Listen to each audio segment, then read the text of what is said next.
Para jamaah sekalian, ayat 156 yang tadi dibaca bersama, ini ayat yang sesungguhnya kalau kita renungkan adalah ayat yang sangat indah. Ayat yang menuntun dan mendidik kita, yang mengajarkan kita bagaimana berlaku dalam kehidupan kita di dunia ini.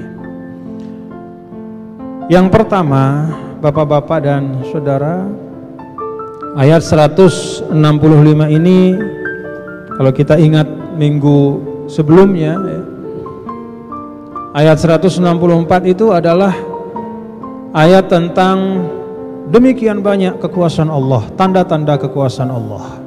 Inna fi khalqis samawati wal ard, sampai la ayatil liqaumi yaqilun. Allah Subhanahu wa taala pada ayat sebelumnya, ya, kalau kita perhatikan dan kita ingat, itu bercerita dan menguraikan sebagian kecil, ya, dari tanda-tanda kekuasaan, tanda-tanda tauhid, tanda-tanda keesaan Allah yang tidak ada batasnya. Nah, disebutkan sedikit saja. Apa itu? Dalam 164, penciptaan langit dan bumi, pergiliran siang dan malam, kemudian perahu-perahu dan kapal-kapal besar yang berlayar di atas samudra, yang membawa demikian banyak kepentingan manusia, kepentingan kita.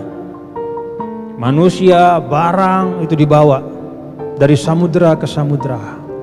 Kemudian apa yang Allah turunkan dari langit berupa air hujan, yang dengannya bumi yang sebelumnya kering kerontang menjadi subur.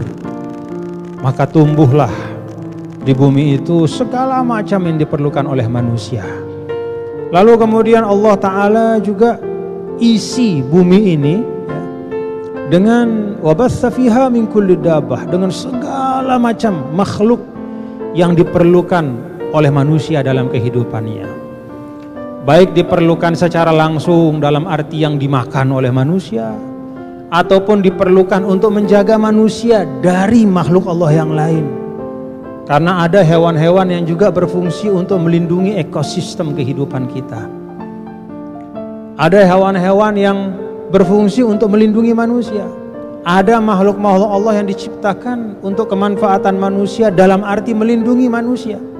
Ada lapisan ozon di langit sana tuh, di atas tuh, di atmosfer, melindungi kita dari sengatan matahari secara langsung. Maka matahari itu difilter sehingga yang sampai ke bumi itu adalah dalam kadar yang memang diperlukan oleh manusia. Nah, ini semua disebut oleh Allah. Lalu kemudian ada ayat 165. Ayat 164 tentang tanda-tanda kekuasaan Allah.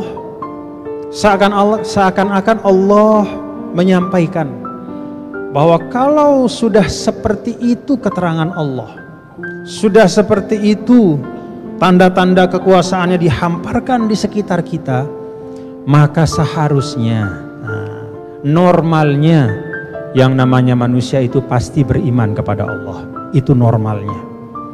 Sudah demikian banyak badan kita sendiri, di dalamnya tanda-tanda kekuasaan gak habis-habisnya. Di sekitar kita juga, sekeliling kita, bahkan yang jauh dari kita yang kita tonton di televisi, ciptaan Allah yang beragam, penciptaan bumi dan langit dan semuanya. Normalnya, nah gitu ya, normalnya kalau kayak begitu mestinya semua orang beriman, tidak ada yang ingkar. Semua akan meletakkan Allah Subhanahu wa taala di atas apapun. Itu normalnya. Tetapi ternyata ada juga sebagian manusia, yang tidak mampu memahami tanda-tanda kekuasaan Allah itu dengan seharusnya. Maka sikap mereka akhirnya menyimpang. Sikap mereka tidak sesuai dengan apa yang Allah ciptakan ini. Seperti apa perilaku mereka? Nah, inilah disampaikan pada 165.